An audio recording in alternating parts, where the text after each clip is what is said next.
Hello जय हिंद दोस्तों, कैसे हो आप सभी? बढ़िया होंगे। तो आप सभी को जय श्री कृष्ण, राधे राधे। तो आज अपनी जो क्लास है वो है एनालॉजी। एनालॉजी के क्वेश्चन अपन प्रैक्टिस करेंगे। तो आज से अपन रीजनिंग की क्लास भी लेना कंटिन्यू करेंगे और रीजनिंग के सिर्फ प्रैक्टिस क्वेश्चन ही करवाए जाएंगे। यदि कोई क्लास टॉपिक होगा जिसमें आप नहीं कर पाओगे प्रैक्टिस क्वेश्चन, आपको प्रैक्टिस क्वेश्चनों के द्वारा समझ में नहीं आता वो टॉपिक, तो मैं आपके लिए वो पूरा का पूरा टॉपिक एक थ्योरी के रूप में मैं लेकर हाजिर रहूँगा। ठीक है, तो जो भी टॉपिक आपको समझ में नहीं आता है वो आप मुझे कमेंट बॉक्स में कमेंट करके बता सकते हो। और अब इसी प्रकार अपन मैथ्स में भी बहुत जल्द क्वेश्चन प्रैक्टिस करेंगे। तो अपन आज की क्लास जो है हमारी है एनालॉजी। आज की क्लास में एनालॉजी के कुछ ही क्वेश्चन हैं, ज़्यादा क्वेश्चन नहीं है क्योंकि यह फर्स्ट क्लास है, इसीलिए क्वेश्चन मैंने कम ही रखे हैं। कल से क्वेश्चन बढ़ा दिए जाएंगे। आखिर क्वेश्चनों की संख्या कितनी रखी जाए आप कमेंट बॉक्स में मुझे कमेंट करके सजेस्ट जरूर करें। ठीक है, तो आज की क्लास है एनालॉजी। अब एनालॉजी होता क्या है? एनालॉजी का मतलब होता है सादृश्यता, समानता, एक सिमिलरिटी आपको ढूंढनी है। तो जैसे कि पिता माता होती है, ठीक है, पिता का संबंध माता से होता है, भाई का संबंध बहन से होता है। अब उसी प्रकार इस क्वेश्चन में अपन को रिलेशन निकालना है। तो क्वेश्चन में रिलेशन निकालने से पहले अपन क्वेश्चन नंबर फर्स्ट पढ़ते हैं। तो अपना ये है क्वेश्चन नंबर फर्स्ट। ये रहा क्वेश्चन नंबर फर्स्ट। क्या लिखा हुआ है कि प्रश्न नंबर फर्स्ट है, उस विकल्प का चयन करें जो तीसरी संख्या से ठीक उसी तरह संबंधित है जैसे दूसरी संख्या पहली संख्या से संबंधित है और छठी संख्या पांचवी संख्या से संबंधित है। ये विकल्प अपन को पता लगाना है कि इनका संबंध किस तरह से होगा। तो अपन इनका संबंध पता लगाने के लिए तो अपन ये क्वेश्चन प्रैक्टिस करते हैं। जैसे कि यहाँ पर लिखा हुआ है 10:0, ठीक है, 10 का अनुपात 0, समानुपात 12, अनुपात प्रश्नवाचक दे रखा है, फिर समानुपात 16:3। अब इस प्रश्नवाचक चिन्ह के स्थान पर कौन सी संख्या आएगी ये आपको बतानी है। प्रश्नवाचक चिन्ह के स्थान पर कौन सी संख्या आएगी ये आपको बतानी है। तो अपन क्वेश्चन करते हैं। यहाँ पर लिखा हुआ 10 और 0, 10 का और 0 का आपस में क्या रिलेशन होगा? तो एक रिलेशन अपन निकालते हैं कि 1 का मल्टीप्लाई 0 के साथ करते हैं। 1 का मल्टीप्लाई 0 के साथ करते हैं तो कितना आएगा बच्चे? 1 का मल्टीप्लाई अगर अपन 0 के साथ करते हैं तो 1 मल्टीप्लाई 0 तो कितना आएगा बच्चे? तो ये आएगा 0। क्या आएगा बच्चे? ये क्या आएगा? 0। 1 का मल्टीप्लाई अपन 0 के साथ करते हैं तो ये कितना आ जाएगा? 0 आएगा। उसके बाद में इसमें 2 का डिवाइडेड करेंगे तो भी कितना आएगा? 0 ही आएगा। 0 आएगा। 1 में 0 का मल्टीप्लाई करेंगे 0 आएगा। 0 में 2 का डिवाइडेड करेंगे तो बच्चे कितना आएगा? 0 आएगा। उसके बाद में 1 में 2 का मल्टीप्लाई कर देंगे, दूसरी वाली जो संख्या 12 है उसमें भी क्या करेंगे अपन? 1 में 2 का मल्टीप्लाई करेंगे तो कितना आ गया बच्चे? 2 आ गया। तब इस 2 में 2 का डिवाइडेड करेंगे तो कितनी बार चला जाएगा? क्वोशेंट कितना आएगा? इसका भागफल कितना आएगा? तो जो भागफल अपने आएगा वो इसको काटेंगे अपन तो कितनी बार कटेगा? ये 1 टाइम कटेगा। तो इसका जो सही आंसर होगा वो अपन आपके सामने आ चुका है। अपन ने सीरीज क्या लगाई? आपने एक सीरीज ये लगाई कि 1 में 0 का मल्टीप्लाई करा 0 आया, फिर 0 में 2 का भाग लगाया 0 आ गया। वही अपन ने इसमें कर दिया। क्या करा कि 1 में 2 का मल्टीप्लाई करा 2 आ गया, 2 में 2 का डिवाइडेड करा तो कितना आया? कितनी बार चला गया? एक बार चला गया। अब अपन चेक करते हैं क्या यही लॉजिक इसमें लगेगा क्या? ये जो क्वेश्चन बचा हुआ इसमें, तो 1 में 6 का मल्टीप्लाई करेंगे तो 6 आएगा और 6 में 2 का डिवाइडेड करेंगे तो कितना आएगा बच्चे? 3 आएगा। मतलब इसमें ये लॉजिक लग जाएगा। तो अपना जो सही ऑप्शन होगा वो कौन सा होगा? तो ऑप्शन नंबर डी आपका सही आंसर होगा। ठीक है, अब उसी प्रकार अपना अगला क्वेश्चन करते हैं। उस विकल्प का चयन करें जो पांचवी संख्या से उसी प्रकार संबंधित है जिस प्रकार दूसरी संख्या पहली संख्या से संबंधित है, चौथी संख्या दूसरी संख्या से संबंधित है। अब ये आपको पता करना है। तो मेरे बच्चे, तो अपन सबसे पहले रिलेशन चेक करेंगे। तो 5 में 2 का मल्टीप्लाई करेंगे तो कितना आता है? आप सभी को पता है कि 5 में 2 का मल्टीप्लाई कितना आता है। तो 5 में 2 का मल्टीप्लाई करेंगे तो कितना आएगा? 10 आएगा। आएगा या नहीं आएगा? थम्स अप जरूर करके बताना। ठीक है, थम्स अप करके मुझे बताना कि 5 में 2 का मल्टीप्लाई करेंगे तो कितना आएगा? 10 तो आएगा ही आएगा। ठीक है, 5 में 2 का मल्टीप्लाई करेंगे तो कितना आएगा? 10 आएगा ही आएगा। अब उसके बाद में 10 में 2 का भाग लगाएंगे तो कितनी बार जाएगा, 5 बार जाएगा। ठीक है, क्या इसमें 5 आ रहा है, हाँ 5 आ रहा है, मतलब ये रिलेशन यहाँ तक तो ठीक है। आगे और अपन चेक करते हैं, जैसे कि यहाँ पर लिखा हुआ है 100 का रिलेशन 7 के साथ है, 100 का रिलेशन 7 के साथ है, ये भी चेक कर लेते हैं। 100 का रिलेशन 7 के साथ है, अपन ने जो लॉजिक पहली वाली संख्या में लगाया था वही लॉजिक इस संख्या में भी लगाएंगे। तो यहाँ पर 1 × 0 × 0, अब यहाँ पर 0 का मल्टीप्लाई हो रहा है, मतलब 0 एक सांप की तरह होता है, जो कितनी भी बड़ी संख्या क्यों ना हो मल्टीप्लाई करेंगे मतलब उन सभी संख्याओं को खा जाएगा और वो अब क्या बन जाएगा, एक सिंहासन पर बैठकर राजा बन जाएगा। तो ये 0 हो गया, वो एक राजा बन गया। तो यहाँ पर 2 का इसमें भाग लगाएंगे तो क्या 7 तो नहीं आएगा, 0 आएगा, मतलब ये लॉजिक लगेगा ही नहीं मेरे दोस्त। ठीक है, ये लॉजिक नहीं लगेगा, तो दूसरा क्या लॉजिक लगेगा अपन ये चेक करते हैं। अब यहाँ पर एक लॉजिक और एक दिमाग में आ रहा है मेरे, जिस तरह मेरे दिमाग में आ रहा है उसी तरह आपके दिमाग में भी बहुत जल्द आएगा। कैसे आएगा, क्वेश्चनों की प्रैक्टिस से ही आएगा। ठीक है, बिना क्वेश्चनों की प्रैक्टिस से आपके दिमाग में नहीं आएगा मेरे बच्चे। तो यहाँ पर क्वेश्चन लिखा हुआ है 52। अब यहाँ पर क्या करेंगे अपन, 5 का स्क्वायर करेंगे। आप बोलोगे 5 का स्क्वायर क्या होगा बच्चे, तो 5 का स्क्वायर मैं अभी बता रहा हूँ 25 होता है, पर लेकिन आपको मुझे कमेंट बॉक्स में कमेंट करके बताना है कि 11 का स्क्वायर कितना होता है। ठीक है, मुझे कमेंट बॉक्स में कमेंट करके बताना है कि 11 का स्क्वायर कितना होता है। मैं यहाँ पर बता रहा हूँ 5 का स्क्वायर 25 होता है। अब उसके बाद में 5 का स्क्वायर 25 होगा, 25 में 2 का मल्टीप्लाई करेंगे तो कितना आएगा, 25 में 2 का मल्टीप्लाई करेंगे 50, और 50 में 2 ऐड कर देंगे तो कितना 52 आ जाएगा, मतलब ये आ गया 52। ठीक है, ये 52 आ गया। अब उसी प्रकार यही लॉजिक सेकंड संख्या में जुड़ेंगे, देखेंगे तो यहाँ पर 7 दे रखा है, तो उसी प्रकार अपन 7 का स्क्वायर करते हैं, 2 का मल्टीप्लाई और प्लस 2 करेंगे तो 7 का स्क्वायर 49 होता है। ठीक है, 7 का स्क्वायर कितना होता है बच्चे, 49 होता है, और 49 में 2 का मल्टीप्लाई करेंगे तो 98 आएगा, और 98 में 2 ऐड कर देंगे मतलब 100 आएगा। मतलब ये लॉजिक अभी तक तो लग रहा है। ठीक है, लग रहा है। तब ये जो 4 ऑप्शन है, जो लॉजिक अपन ने इन दोनों संख्याओं में लगाया था, इन 4 ऑप्शनों में से वो संख्या निकालनी है जो जिनका मल्टीप्लाई करने पर 164 आना चाहिए। ठीक है, तो अपन सबसे पहले 7 का करते हैं। तो यहाँ पर 7 का अपन ने करा था 100 आ रहा था, चलो कोई नहीं, एक बार और करके देख लेते हैं। 7 का स्क्वायर करना है, ठीक है, उसके बाद में 2 का मल्टीप्लाई फिर 2 ऐड कर देना। तो 7 का जो स्क्वायर होगा वो होगा 49, और 49 में 2 का मल्टीप्लाई करोगे 98, और 98 में 2 ऐड कर दोगे तो 100 आएगा। तो 100 तो नहीं चाहिए अपन को, तो 164 चाहिए, मतलब ऑप्शन ए गलत हो जाएगा। अब करेंगे ऑप्शन बी। ऑप्शन बी में क्या करेंगे, 8 का स्क्वायर मल्टीप्लाई 2 प्लस 2, तो 8 का स्क्वायर कितना होता है, 64 होता है। अब 64 में 2 का मल्टीप्लाई करेंगे, 64 में 2 का मल्टीप्लाई कितना आएगा बच्चे, 4 दूनी 8 और 6 दूनी 12, 128। 128 में 2 जोड़ दिया तो कितना आया बच्चे, 128 में 2 जोड़ दिया तो 130 आएगा। ठीक है, इसका मल्टीप्लाई करेंगे अपन तो इसका कितना हो जाएगा 164, और 164 में ये 2 जोड़ देंगे तो 130 हो जाएगा। मतलब ये 8 भी नहीं लगेगा, 8 नहीं लगेगा तो 9 का चेक करते हैं बच्चे। तो 9 का स्क्वायर करो पहले। ठीक है, 9 का स्क्वायर करना है, 9 का स्क्वायर करेंगे, फिर 2 का मल्टीप्लाई फिर 2 ऐड करना है। 9 का स्क्वायर कितना होता है बच्चे, 81 होता है। इसमें 2 का मल्टीप्लाई करना है, तो 2 का मल्टीप्लाई करेंगे तो कितना आएगा, 162 आएगा।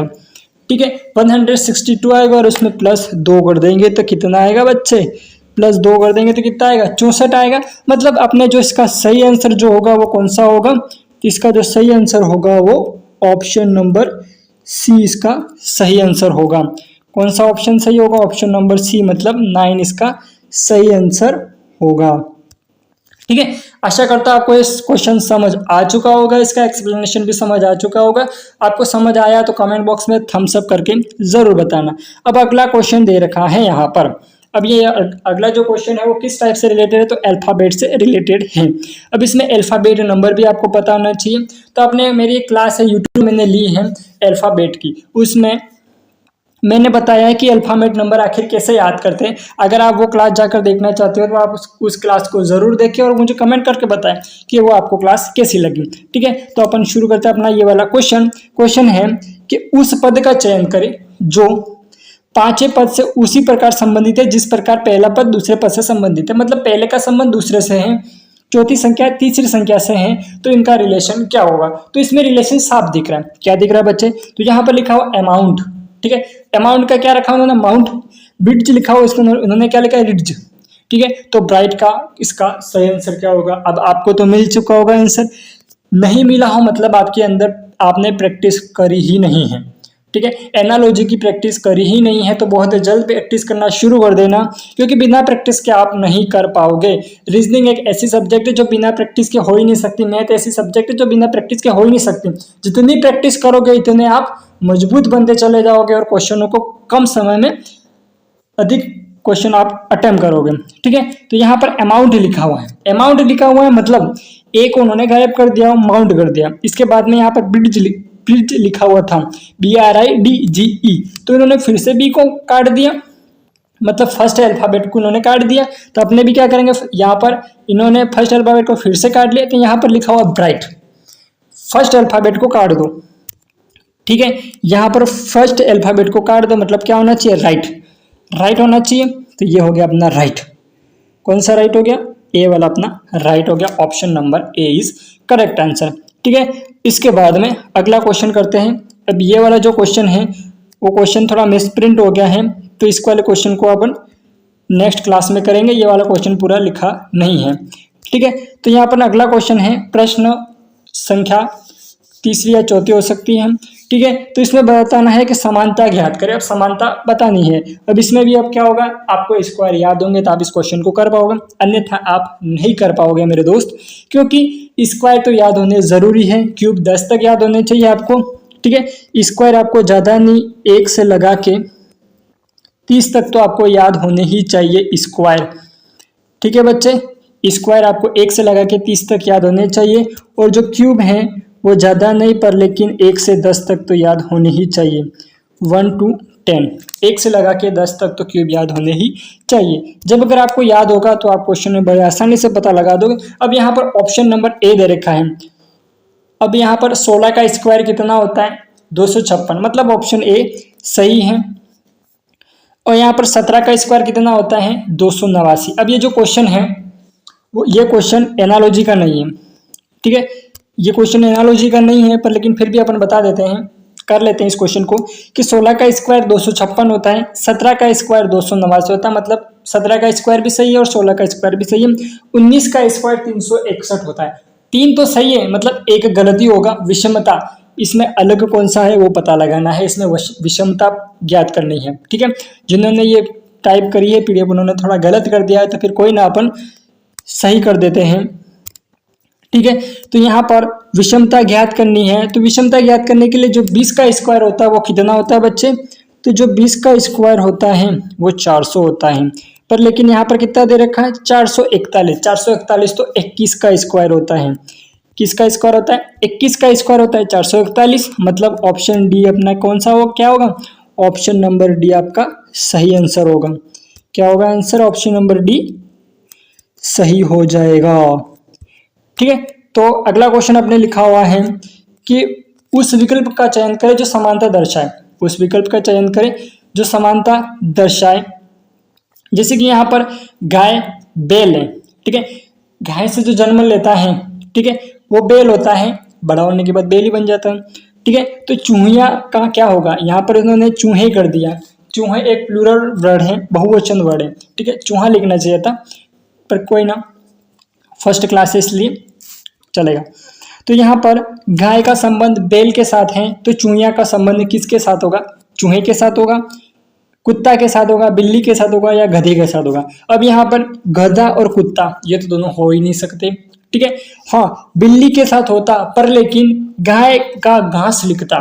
ठीक है, गाय यदि घास खाती है तो बिल्ली चूहा क्या खाएगा? तो चूहा बिल्ली खाएगा, सॉरी बिल्ली चूहा खाएगी, ये होता है इनका रिलेशन। ठीक है, पर लेकिन यहाँ पर उन्होंने ये रिलेशन गाय का घास नहीं दे रखा और चूहा का बिल्ली से नहीं आएगा, मतलब ऑप्शन सी भी नहीं होगा। लेकिन चूहिया से क्या पैदा होते हैं, चूहे भी पैदा होते हैं, ठीक है, या चूहिया भी हो सकती है, पर लेकिन अपने जो क्वेश्चन का जो लॉजिक है, गाय का बेल है तो चूहिया का क्या होगा, तो ये चूहे होगा, ठीक है। अब उसी प्रकार एक लास्ट क्वेश्चन दे रखा है, ये क्वेश्चन है, क्वेश्चन कह रहा है कि उस पद का चयन कीजिए पांचवें संख्या से उसी प्रकार जिस प्रकार पहली संख्या दूसरी संख्या से संबंधित है, चौथी संख्या तीसरी संख्या से संबंधित है। अब इसमें अपन को लॉजिक निकालना है, तो इसका सीधा लॉजिक है, ज़्यादा हार्ड क्वेश्चन नहीं है, बिल्कुल बिल्कुल बिल्कुल इजी क्वेश्चन है। तो इसको कैसे करेंगे, तो यहाँ पर दे रखा है 56, ठीक है। अब 56 में 4 का मल्टीप्लाई करेंगे, तो 56 में 4 का मल्टीप्लाई करेंगे तो कितना आएगा बच्चे, 4 की टेबल 6 टाइम बोली तो कितना आ गया 24, 24 का 4 आ गया, 2 कैरी आ गई, तो यहाँ पर आ गया 22। अब 217 लाने के लिए मैं क्या करूँगा, तो 217 लाने के लिए 224 में से 7 को माइनस कर देंगे, 224 में से 7 को माइनस कर देंगे तो कितना आएगा, 224 में से 56 में 56 में 4 का मल्टीप्लाई करा तो कितना आ गया 224, 224 में 7 को माइनस करा तो कितना आ गया 217, ठीक है, ये 217। अब आप बोलोगे कि सर आपने सीधा मल्टीप्लाई ही क्यों करा, आपको कैसे पता कि यहाँ पर 217 आएगा और इसको मल्टीप्लाई ही करेंगे, तो मेरे बच्चे मैंने इसीलिए करा क्योंकि आप यहाँ पर देख सकते हो क्वेश्चन में दे रखा है कि 56 का संबंध 217 से, मतलब पहले बड़ी संख्या दे रखी है और पहले छोटी संख्या दे रखी है और बाद में बड़ी संख्या दे रखी है, मतलब संख्या तभी बढ़ेगी जब मल्टीप्लाई होगा, डिवाइडेड पे संख्या नहीं बढ़ेगी। इतनी संख्या बढ़ रही है मतलब 217 पे जा रही है, मतलब मुझे पता है कि एक मल्टीप्लाई करने पर ही संख्या बढ़ेगी, बाकी डिवाइडेड एडिशन और सब्ट्रैक्शन करने पर ये संख्या नहीं बढ़ेगी। इसीलिए मैंने 56 में 4 का मल्टीप्लाई कर दिया तो 224 आया और 224 में 7 को माइनस कर दिया तो 217 आया। अब वही रिलेशन क्या 73 में निकलेगा, तो अपन निकाल के पता लगाते हैं। तो 73 में 56 में 4 का मल्टीप्लाई करा था, इसमें भी 4 का मल्टीप्लाई करेंगे और माइनस क्या करेंगे 7 करेंगे। तो 73 में 4 का मल्टीप्लाई करेंगे तो कितना आएगा 2, 1 कैरी आएगा, 7 चौके 28 और ये कितना आ गया 992, कितना आया 292, सॉरी मैंने 992 बोल दिया, 292 आएगा। अब 292 में 7 माइनस कर दो तो कितना 285 आ रहा है बच्चे, मतलब अपना ये लॉजिक सही है। तो वही लॉजिक अपने 38 में लगा देते हैं। 38 में क्या करेंगे मल्टीप्लाई करेंगे, कितने का करेंगे 4 का, फिर कितने माइनस करेंगे 7, तो 38 में 4 का मल्टीप्लाई करेंगे तो कितना आएगा 8 4 जा 32, 2 3 कैरी आ गई, 4 3 का 12, 12 में 3 को जोड़ दिया तो कितना हो गया 15, 152, 152 में 7 को माइनस करो, 152 में 7 को माइनस कर दिया कितना आ गया 145। तो इसका जो सही आंसर होगा वो 145 होगा, उन्होंने ऑप्शन नहीं दे रखे हैं, ठीक है इसके, तो ये 145 इसका सही आंसर होगा। अब मुझे आपको कमेंट बॉक्स में कमेंट करके बताना है कि ये क्लास कैसी रहेगी, प्रैक्टिस क्वेश्चन कैसे रहेंगे, प्रैक्टिस करेंगे तो अपन, और आपकी जो रीजनिंग है इसमें सुधार होगा या नहीं। बाकी आपको मुझे कमेंट करके ये भी बताना है कि आज की क्लास आपको कैसे लगी, ठीक है। टेक केयर, आप सभी अपना ख्याल रखेंगे। धन्यवाद। जय हिंद, जय भारत।